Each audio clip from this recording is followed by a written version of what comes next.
Hello दोस्तों, आपका मेरे चैनल प्यारी कहानियाँ में स्वागत है। आज की कहानी प्रेरणादायक स्टोरी है। कहानी पूरी ज़रूर देखिएगा और अगर अच्छी लगेगी तो ही मेरे चैनल को सब्सक्राइब करिएगा। सुगंधा की शादी महज 16 साल की उम्र में हो गई थी।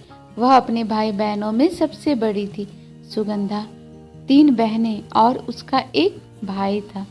सुगंधा की दादी लड़का और लड़की में भेदभाव करती थी, जिस वजह से सुगंधा को मन रहते भी वह पढ़ नहीं पाई।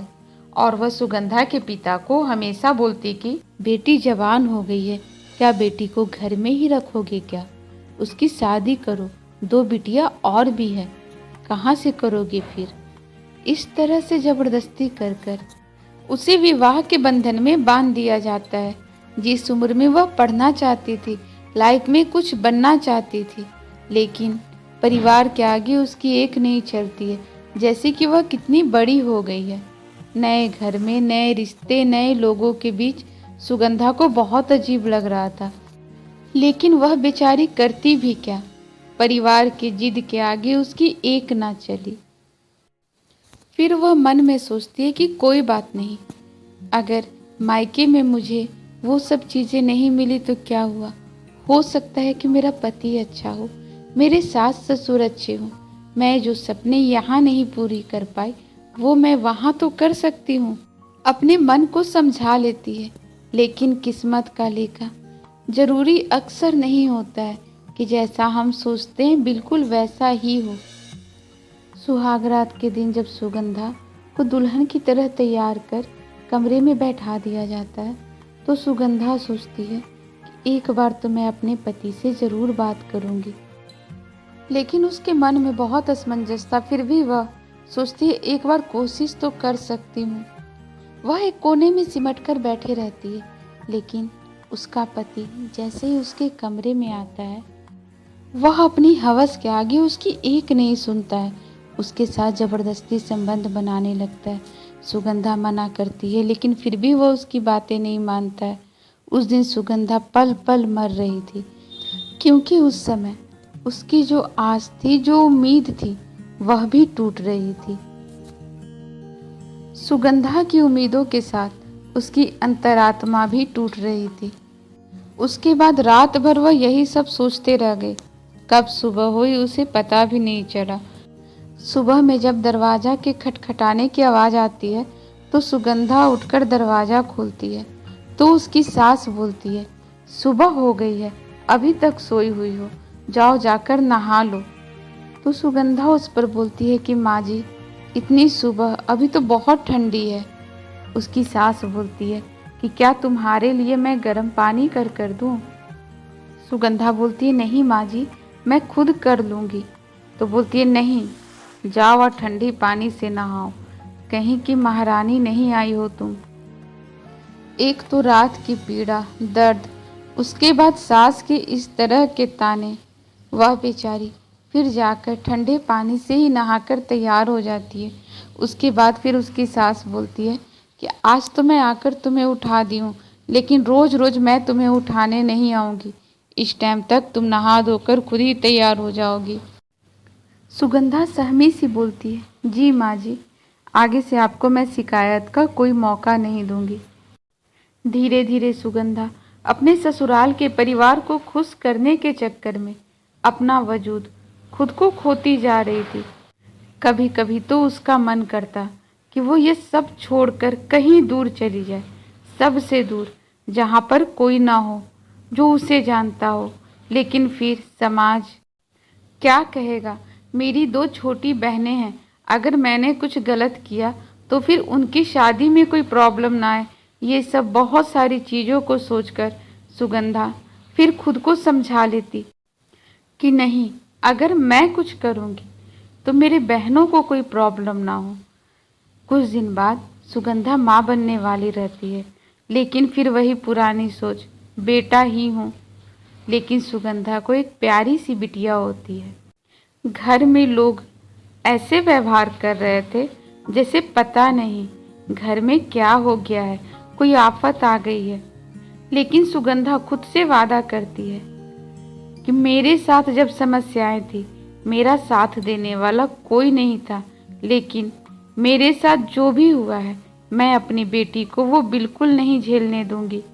वह अपनी बेटी के लिए हर वो काम करती जिससे कि उसे खुशी मिले हमेशा, लेकिन कहीं न कहीं दिल के किसी कोने में उसे यह उम्मीद जरूर थी कि उसका पति अमर भी उसे वैसे ही प्यार करे जैसे उसकी बेटी कांची को माँ का सुख मिल रहा है, वैसे ही उसे पिता का भी सुख मिले, दादा दादी का भी सुख मिले। लेकिन वह यह भी अच्छे से जानती थी कि हर किसी से हर चीज की उम्मीद नहीं की जा सकती है, क्योंकि सुगंधा के पति को सिर्फ सुगंधा के शरीर से प्यार था। उसकी अंतरात्मा, वह क्या सोचती है, उसे क्या चाहिए, इससे उसे कभी भी कोई फर्क नहीं पड़ता था। कांची जब 2 साल की रहती है तो सुगंधा फिर माँ बनने वाली रहती है, लेकिन वह दूसरा बच्चा बिल्कुल नहीं चाहती थी, क्योंकि कहीं न कहीं उसे डर था कि कांची का प्यार न बट जाए, या फिर अगर फिर से लड़की हो गई तो ये लोग कहीं उसे मार ना दें। यही सब सोच वह दूसरा बच्चा बिल्कुल नहीं चाहती थी।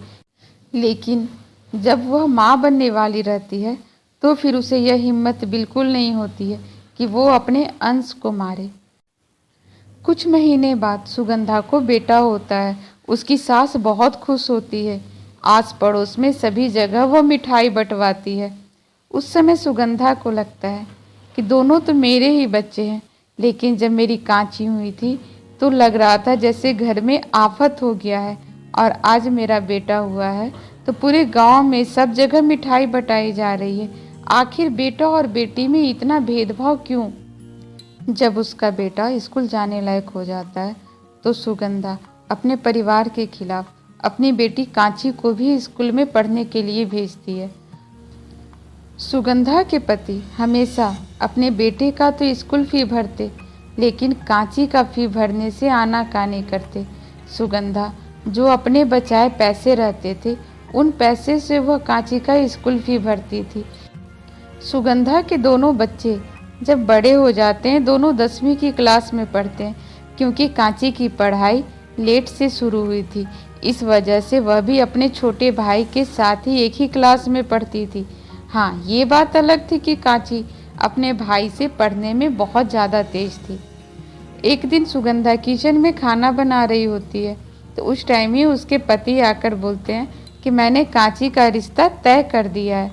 सुगंधा बोलती है, अभी कांची तो छोटी है, महज 17 साल की है, तो इस उम्र में ही अभी वो पढ़ना चाहती है। तो उसके हस्बैंड बोलते हैं कि मैंने तुम्हारी राय नहीं मांगी है, मैंने तुमसे पूछा नहीं है, मैं तुम्हें बता रहा हूँ कि मैंने उसकी शादी ठीक कर दी है, अब उसे पढ़ने उड़ने की कोई ज़रूरत नहीं है। और वैसे भी पढ़कर वो करेगी भी क्या, जो आज तुम कर रही हो, खाना ही न बनाएगी, इसके लिए पढ़ने की क्या ज़रूरत है। उस दिन सुगंधा के सब्र का बांध टूट जाता है। वह बोलती है, नहीं, मेरे समय में मेरा साथ देने वाला कोई नहीं था, लेकिन यह ज़रूरी नहीं है कि जो मैं की हूँ, जो ज़िंदगी मैं जी हूँ, मेरी बेटी भी वही ज़िंदगी जिए। नहीं, मेरी बेटी वो ज़िंदगी जिएगी जो वो चाहती है, जो वो चुनेगी, जो वो करेगी। उसमें मैं किसी की भी दखल अंदाजी नहीं बर्दाश्त करूँगी, चाहे वो कोई भी हो, आप ही क्यों ना। उसकी बातें सुन सुगंधा का पति चुप हो जाता है, क्योंकि आज तक कभी भी सुगंधा उससे कभी किसी बात पर कोई बहस नहीं की थी। लेकिन अचानक से उसका ये बदला रूप देख कहीं न कहीं अमर को भी अंदर से डर हो जाता है।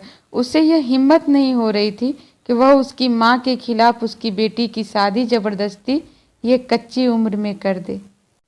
सुगंधा की जिद के आगे उसके पति की एक नहीं चलती है, और फिर वह लड़के वालों को शादी के लिए मना कर देता है। उस समय सुगंधा यह सोचती है कि काश मेरी माँ मेरे लिए इस तरह ही बोली होती, मुझे सपोर्ट की होती, तो शायद आज मेरी भी जिंदगी कुछ और होती। लेकिन कहीं न कहीं उसके दिल में यह तसल्ली ज़रूर थी कि वो जो खुद से वादा की थी, आज उसने उसे पूरा किया। दोस्तों, अगर मेरी ये कहानी आपको अच्छी लगी हो तो प्लीज़ मेरे चैनल को लाइक, शेयर और सब्सक्राइब ज़रूर करिएगा। Thank you.